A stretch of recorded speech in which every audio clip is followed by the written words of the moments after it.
The Canadian Institute of Ukrainian Studies just held its 40th anniversary celebration in Edmonton, which I attended.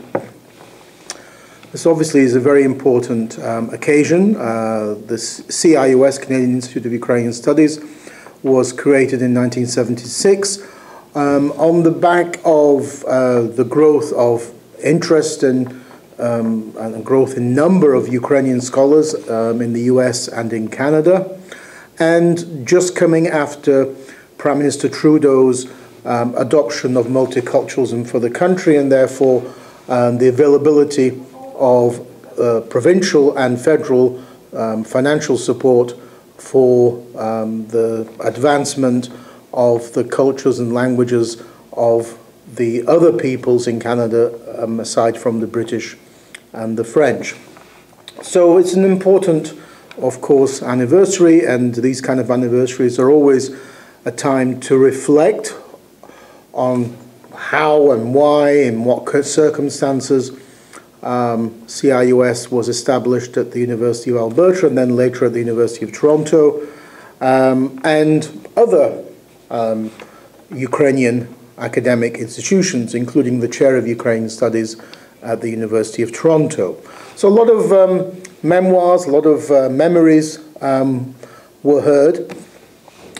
Very little, though, was discussed about the future. Professor Magocsi was on a panel of 4 people that I was discussant on. Professor Lupol, who was the first director of CIUS, and then Professors Sysyn and Kohut also, who had been in their time directors of CIUS in Toronto or in Alberta.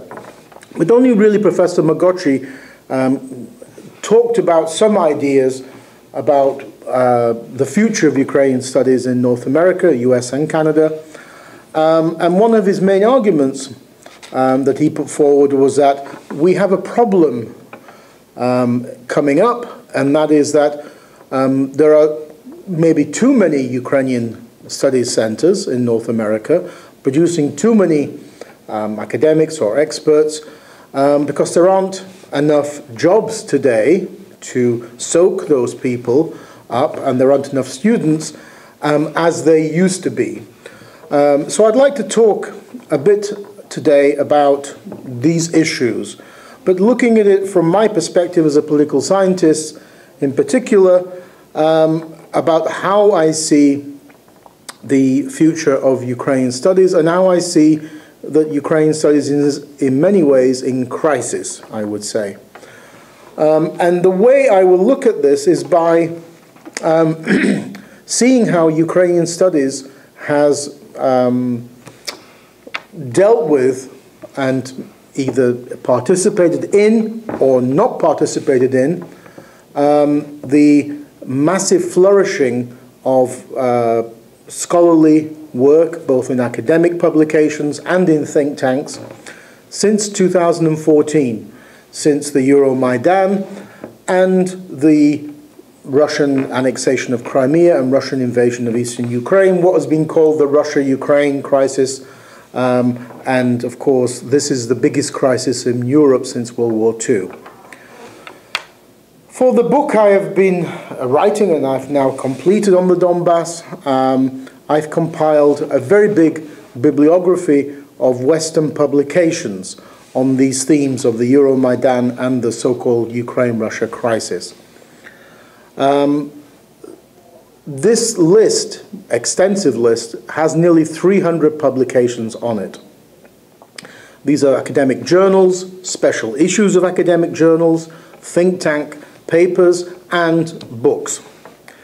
Ukrainian studies has not really been part of that discussion, and there are concrete reasons why that's the case. Because Ukrainian studies is still primarily history and culture focused, not politics, its experts have not therefore taken part in this ballooning of interest in Ukraine, primarily by scholars working in academic institutions or in think tanks who are Russia experts. There's too much written from a perspective of a Russia expert, i.e. through Moscow's eyes, and often from the perspective of international relations scholars, and therefore Ukraine is kind of sidelined as part of this because the focus is on the geopolitical tug-of-war between the West, the European Union, US, and Russia. Very little, therefore, amongst these 300 publications focuses on what I think, and I'm sure majority of members of the Ukrainian diaspora believe are the key issues in this crisis. And those are Russia's chauvinism and inability to accept Ukrainians as a separate people and Ukraine as a separate country. And that is the core issue of why there was a crisis, why Putin continually talks about Ukrainians and Russians as one people. Tied to this kind of bias, shall we say, or absence of scholarship, is the Russocentric view of the language question in Ukraine. The kind of view you hear coming from Moscow, that Ukraine is divided between nationalist Ukrainian speakers and pro-Russian Russian speakers. And this is a kind of civil war between these two groups. Also tied to this kind of bias is the view that what's the big deal about what happened to the Crimea? It only really returned to where it should always have been as part of Russia. So some of these Western academics will talk about the Crimea as being the heartland of Russian nationhood, or, quote, an indisputably Russian territory. So these kind of biases are in there, in those 300 publications, and because Ukrainian studies really isn't becoming part of that discussion, it's not really able to counter them. Why is that the case?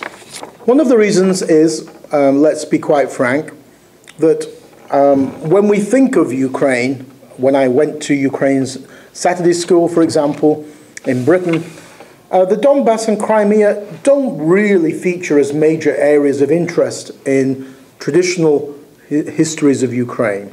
They're kind of peripheral in many ways, and therefore when we think of Ukraine, we think, for example, Eastern Ukraine, we think of Kharkiv, of course, Slobozhanщина, we think of the Cossack lands of Dnipropetrovsk, Sysyn, and Zaporizhia, and maybe even Odessa, but not really Donbass and the Crimea. So that's one reason.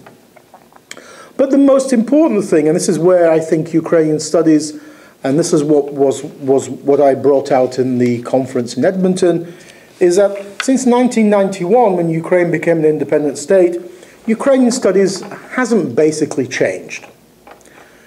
You know, until then, Ukrainian studies was primarily three areas. It was history, culture, language, and in Canada at least, it was Canadian Ukrainian studies as well. But since 1991, what should have happened is that Ukrainian studies should have become broader and more inclusive and brought in political science. And that hasn't happened. In the last 25 years of Ukrainian independence, Canadian Institute of Ukrainian Studies and the Harvard Ukrainian Research Institute, as between them, published about 5 books on contemporary Ukraine, on Ukrainian politics. Canadian Institute of Ukrainian Studies has published 1 book on Ukrainian politics in 25 years. By Bogdan Harasimiu, a very good, excellent book, but the only one.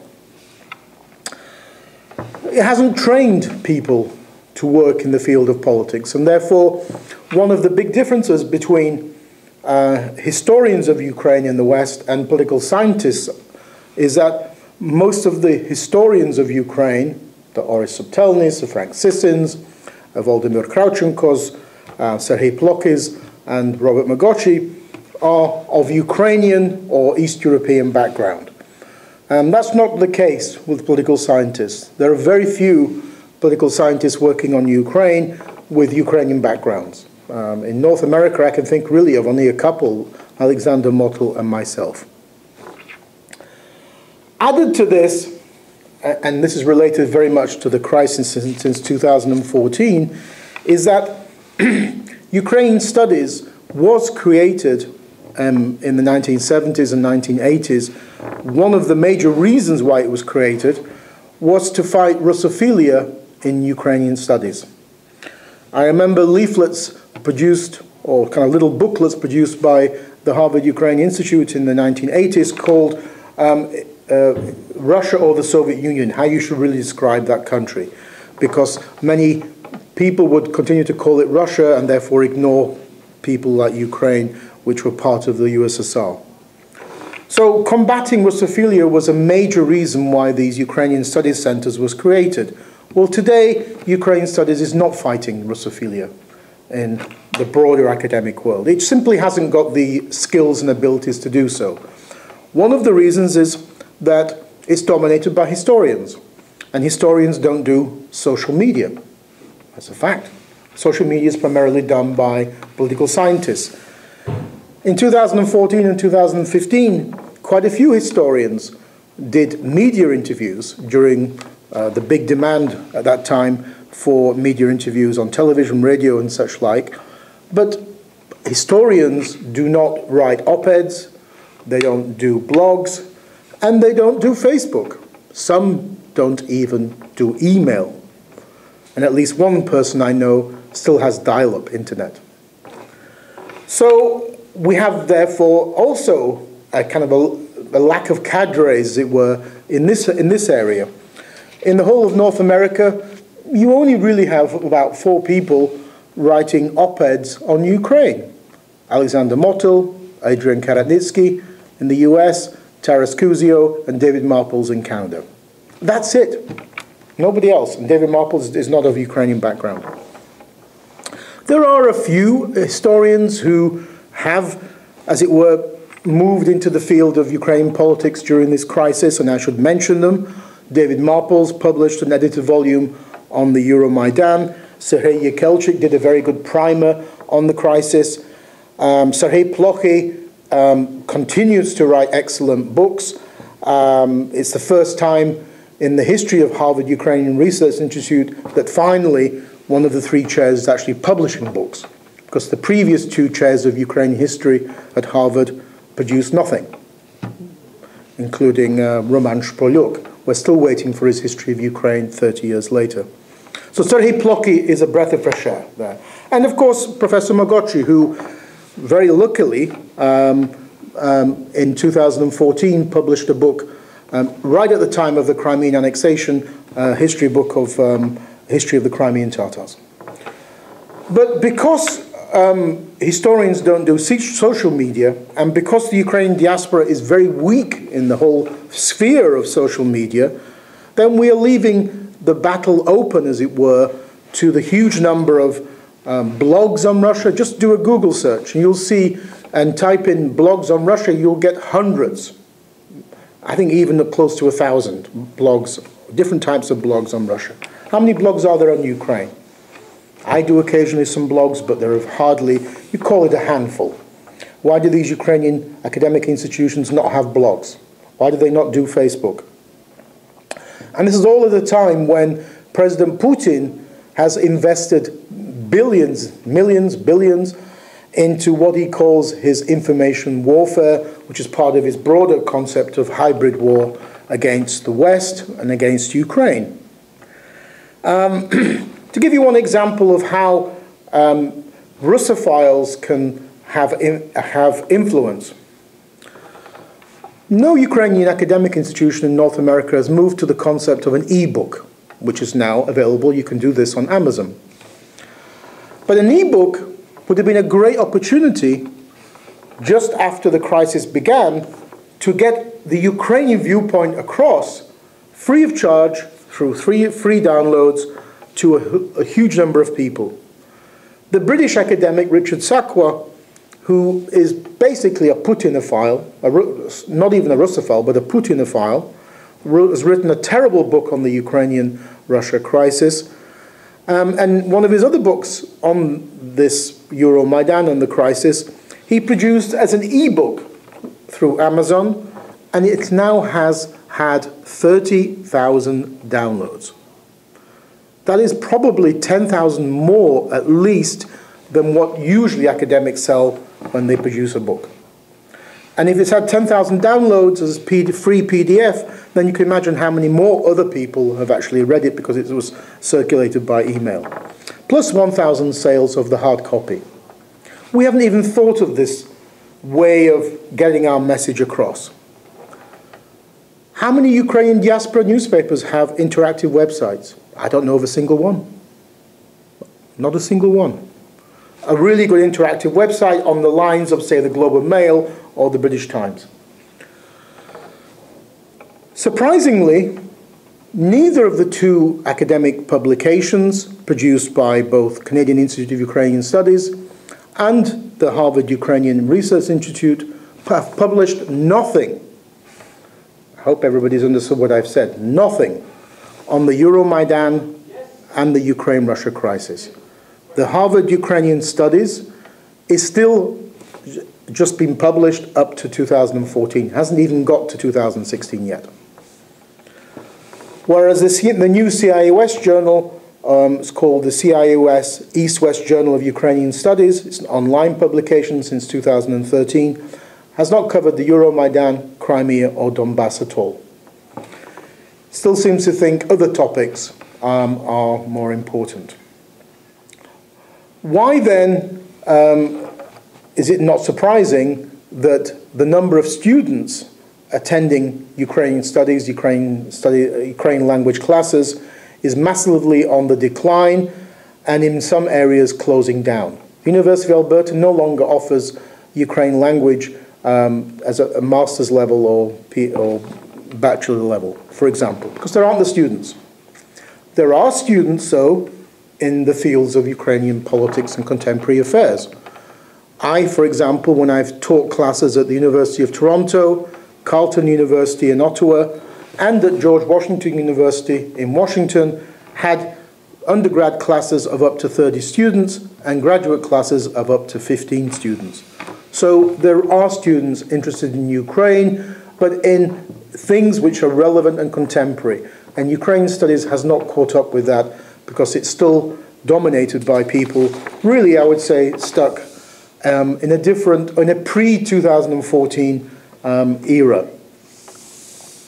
The importance here to understand is why is that the case and what can we do about it? Well, we are in a dangerous situation because not only does it mean when you have a declining number of students that this could lead to layoffs, could lead to less funding, but some positions will no longer be filled when those professors either go into retirement or they pass away. So it's probably unlikely, for example, that Orest Subtelny's position at the York University will be replaced. I haven't heard it will be. In other areas, some academics remain in their positions even though they're past retirement age, and that does prevent younger scholars from maybe applying for those positions and maybe bringing in a different sort of approach, maybe a different viewpoint about how Ukrainian studies could be changed and adapt to the current situation. Bringing in people from Ukraine will certainly make Ukrainian studies more likely to focus on political affairs and contemporary Ukrainian studies. Throughout the history, the 40-year history of the Canadian Institute of Ukrainian Studies, there have only really been two directors who have had an interest in contemporary Ukraine. Ironically, they both have surnames called Krawchenko, and they're both East Ukrainians. One was Bogdan. Now, I remember when in the 80s, when I was living in Britain, he was doing an excellent job, and I would be contacting him then by letter, of course, to ask him for advice on all sorts of things. And today, Volodymyr Krawchenko, who's come from Kharkiv, but none of the others. The others, in fact, when I asked them during the conference about why they hadn't expanded into political science, and here I pose this question to Professor Kohut, who was the longest serving director of CIUS after 1991, they made really excuses that they couldn't get the support of the political science departments at the University of Alberta. I really don't accept these kind of excuses. I came to Canada in 2001, and in 2002 I already set up courses on contemporary Ukraine at the University of Toronto. All it required was a small amount of money from the Danilou Foundation, and then after that from the Boris Rishnevsky Foundation. We needed about $20,000 a year to do one course on contemporary Ukraine. I in the end did 2 courses a term. And these courses had large numbers of students. Why had CIUS not undertaken that step before I came to Canada? I think this is more a question of the lack of interest and a kind of a stuck in your ways and not really interested in moving into new fields. I think that this is a shame. We have a completely new situation in academia since 2014. There's been a massive increase, massive ballooning of interest in Ukraine. Unfortunately, much of that has taken place in the hands of Russophiles or people who see Ukraine as peripheral to the actual problem at hand, say people in international relations theory. So Ukrainian Studies is watching this from the sidelines. It's not actually taking part in this discussion about what's going on in Ukraine and doesn't really think that it should move with the times. Why is it that there's been about 15 special issues of academic publications on the Ukraine-Russia crisis, but not a single special issue of CIUS or HURI academic journals? Why does CIUS, for example, have no interest in publishing my book that I've just written on the Donbas conflict and the Ukraine-Russia crisis? Because maybe it thinks it's too esoteric for CIUS. I don't know. So I think if Ukrainian Studies wants to remain relevant to current academia, if it wants to at least try to keep students' numbers growing, then it has to change, it has to adapt, it has to move with the times. At the moment, it's not doing that. And so the conference in Edmonton was very good at reflecting on the past 40 years. But what we need to do now is have a wide-embracing discussion about the next at least 20, if not 40 years. Because the world is changing. Putin is doing what he's doing. He'll continue to do it against Ukraine as long as he's alive, and as long as he's alive, he'll be president of Russia. And therefore, we need to have a far more comprehensive strategy to deal with both academic, think tank, and public intellectual type of work, and social media. Otherwise, the discussion surrounding contemporary Ukraine will take place without us. Thank you.